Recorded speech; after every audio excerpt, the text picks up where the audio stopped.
In addition to using different panels, you'll be spending a lot of time in Photoshop in just switching between tools. Now almost every tool has a shortcut. For example, the Move tool has a shortcut of V and the Marquee tool has a shortcut of M. So if I tap the M key, I get the Marquee tool, and if I tap the V key, I get the Move tool. Now, if you don't know the keyboard shortcut for a tool, then you can just hover the cursor on top of the icon and you would get a tooltip with the shortcut for that particular tool. Now, next to certain icons, you would see a small pointing arrow like this.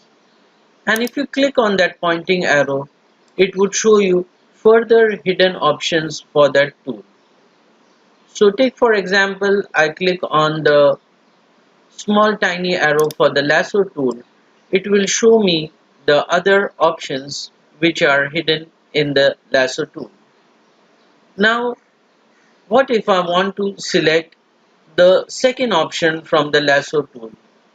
The shortcut for all of them is the letter L.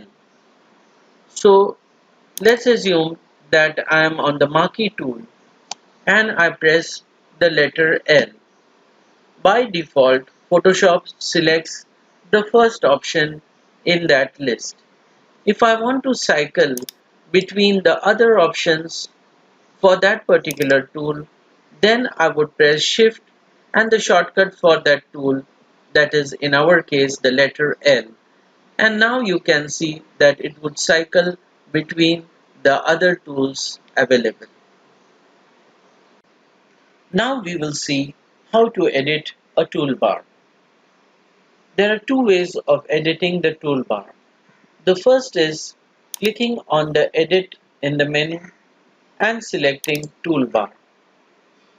I will select cancel. The second way is clicking on this more icon over here, these three dots, and selecting edit toolbar.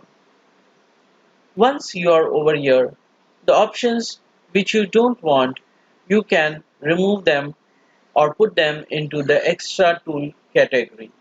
So take for example, I don't want this object selection tool to be visible in the main category. So I will select the object selection tool and put it in this extra tools category. Same way, take for example, I don't want the frame tool to be visible. I'll click on the frame tool and remove it from there. So you can see that the length of your or the height of the toolbar is getting reduced as you move the options out into the extra tools.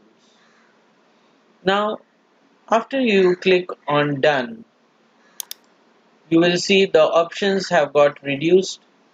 But if you click on this small pointing arrow, you will find the other options which you have removed would all be visible back over here.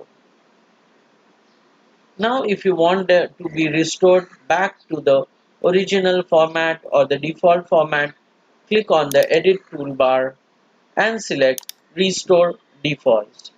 So they would get restored back to the original default spacing. In the same way, if you would like to allocate a shortcut for some of the commonly used command, then click on that command like this and give a shortcut. Example, I give the shortcut as Z. But be careful that a similar option should not be present for any of the shortcut at the bottom. If the option is present, you can click on that option and press delete. So the shortcut for that option would get deleted and it would give preference to the shortcut which you have given for. Again, we want to restore the defaults, you can restore it. If you want to save your newly made changes to the toolbar, you can click on Save Preset. Right now, I'm clicking on Restore Defaults and then clicking on Done. So friends, with this we finish our lecture where we have studied how to customize a toolbar. We'll see you again in the next lecture. Till that time, goodbye.